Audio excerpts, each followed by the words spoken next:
Welcome to my channel. आज हम पढ़ेंगे इंग्लिश के कुछ important question. Question number first, one word substitution है। That which can't be penetrated, मतलब जो कोई चीज़ पेनेट्रेट ना कर पाए उसे क्या कहते हैं।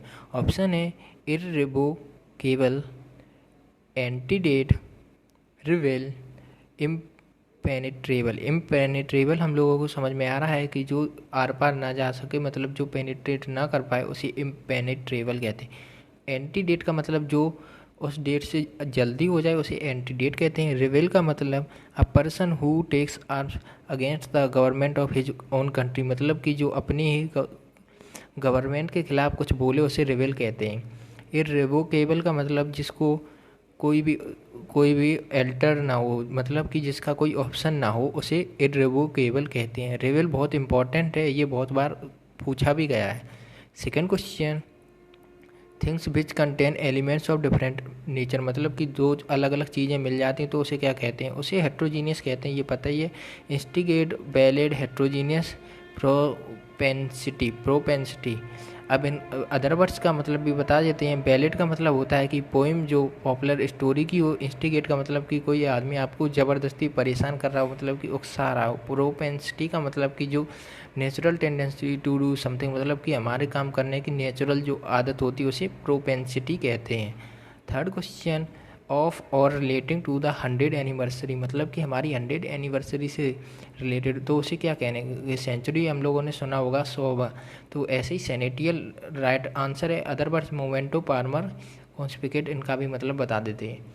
पार्मर का मतलब जो पार्टनर होता है। मोमेंटो का मतलब समथिंग केप्ट एज रिमाइंडर, मतलब कि हम उसे रिमाइंडर की तरह, जैसे कुछ चीज़ें हम लोग लिख के रख लेते हैं उसे मोमेंटो कहते हैं। कॉन्फिस्केट का मतलब to officially take private property, मतलब कि हम लोगों ने किसी की कोई जगह खरीदी उसे कॉन्स्पिकेट कहते हैं।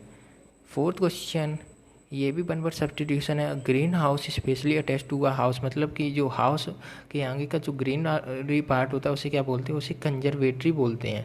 अदर जैसे वर्ड्स, प्रोटोटाइप। प्रोटोटाइप मतलब कि हमारा कोई मॉडल टाइप का। रेट्रोस्पेक्टिव मतलब an effect which is reference to, मतलब कि वो इफेक्ट जो हमें पास्ट की मतलब पुरानी बातें याद दिलाए उसे रेट्रोस्पेक्टिव कहते हैं।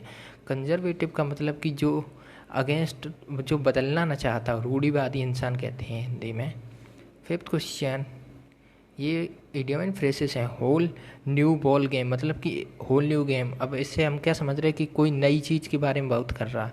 ऑप्शन है टू बी द पर्सन और subject everyone talking about by any means a completely different situation, मतलब कि कोई नई चीज़, completely different situation is the right answer. तो हम लोगों को पता चला है बिल्कुल अलग हालात हैं, तो होल न्यू बॉल। अब सी आई टू आई, मतलब कि आंखों में आंखें डाल के देखना एकदम से, और हाँ कि हो जाना चाहिए, तो हमें समझ में आ रहा है कि वो एग्री कर रहे हैं। आंखों में आंखें डाल के तभी तो कहेंगे हाँ हमारी बात से वो एग्री कर रहे हैं। तो एग्री कर रहे हैं मतलब कि is the right answer, time waste नहीं करते हुए। Seventh question, under the rose, मतलब कि अंडर द रोज मतलब कि सीक्रेट कोई बात हो रही हो। तो ऑप्शंस भी हैं, to go through, unpleasant, to start movement, stubborn और एरोगेंट, सीक्रेटली। तो हम लोग को पता है चुपके से under the rose. Eighth question, a shot in the dark, मतलब अंधेरे में तीर चलाना। ऑप्शन है women, a guy, a guess. Guess का मतलब होता है कि मतलब तुक्का, तो हमें समझ में आ रहा है बीच the right answer. Other words हैं आइडल, अनऑक्युपाइड, ये इनका कोई मतलब नहीं बनता। Ninth question, poke one's nose. Poke one's nose का मतलब होता है किसी, मतलब किसी के काम में उंगली करना या टांग अड़ाना, मतलब कि टू इंटरफेयर। टेंथ क्वेश्चन, ये सिनोनिम्स है। इंट्रिग्यू, इंट्रिग्यू का मतलब होता है कि secret plan to do something illegit और डेट्रीमेंटल और टू सम, मतलब कि ये सब प्लॉट, मतलब कि जानबूझ के हम कुछ कर रहे हैं, प्लान दिखा रहे हैं, तो उसे प्लॉट कहते हैं हिंदी में। अब जैसे बीटो, बीटो का मतलब हाथ ऊंचा करके हम जो कुछ भी वोटिंग होता है उसे बीटो कहते हैं। रिक्वेस्ट का मतलब कि हम लोग किसी से रिक्वेस्ट कर रहे हैं। पॉइजन का मतलब जहर।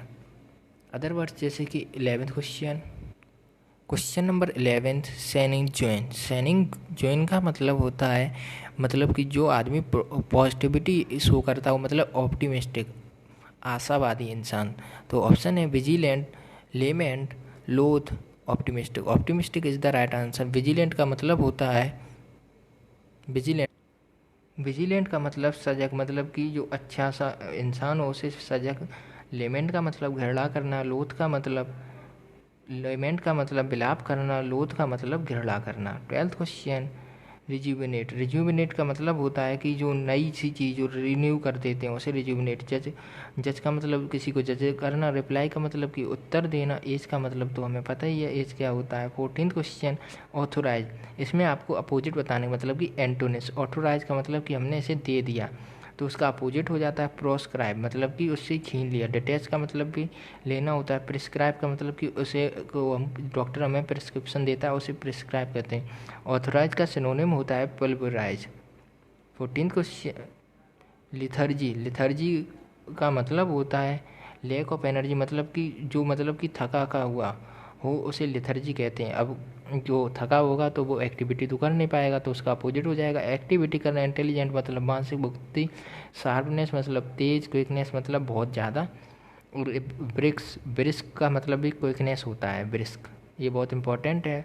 15th क्वेश्चन, आस्तुत का सिनोनिम होता है मतलब कि showing shrewdness and ability to notice, मतलब कि वो बहुत शार्प है, बहुत तेज है, तो उसका अपोजिट हो जाएगा फूलिश।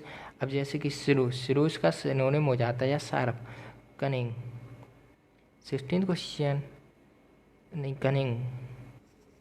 कनिंग का मतलब होता है चालाक। 16th क्वेश्चन, इसमें आपको फ्रेजल वर्ब है रन डाउन का मतलब कि टू क्रिटिसाइज और टू क्रश, मतलब कि किसी से आलोचना करना या कुचलना, दोनों मतलब होते हैं, तो इसलिए टू क्रिटिसाइज। अदर वर्ड्स भी थे लेकिन मैंने उसमें टाइम वेस्ट नहीं किया। कास्ट अप का मतलब होता है कि किसी को, कास्ट अप का मतलब कि कुछ जोड़ देना, तो मतलब कि टू ऐड करना या जोड़ना। 18th क्वेश्चन, इसमें भी फ्रेजल वर्ब है सेंड फॉर ऑप्शंस हैं behave badly, to happen, to call someone for help, to be responsible for. तो हम लोगों को पता है किसी को मदद बुलाने के लिए हम सेंड फॉर कर रहे हैं, मतलब कि किसी को हमने भेजा, तो मतलब कि to send for, to call someone for help. 19th question, इसमें आपको करेक्टली स्पेल्ड वर्ड बताना है सीनरी। तो सीनरी, ग्रीनरी, विजनरी, ल्यूमिनरी, आप लोगों को दिख रहा है सीनरी में जैसे कि SCENERY होती है, जैसे कि ग्रीनरी में GRANARY, ल्यूमिनरी में LUMINARY होता है। 20th क्वेश्चन, इसमें भी करेक्टली स्पेल्ड वर्ड बताना है, लेकिन इसमें सिर्फ वर्ड एक होता है, तो ओमिटेड में की स्पेलिंग होती है OMITTED। अगर आप नए आए हो तो चैनल को सब्सक्राइब करें, पुरानी वीडियोस को ज़रूर चेक कर लें, वीडियो को लाइक करना ना भूलें, चैनल को सब्सक्राइब करना ना भूलें। Thank you.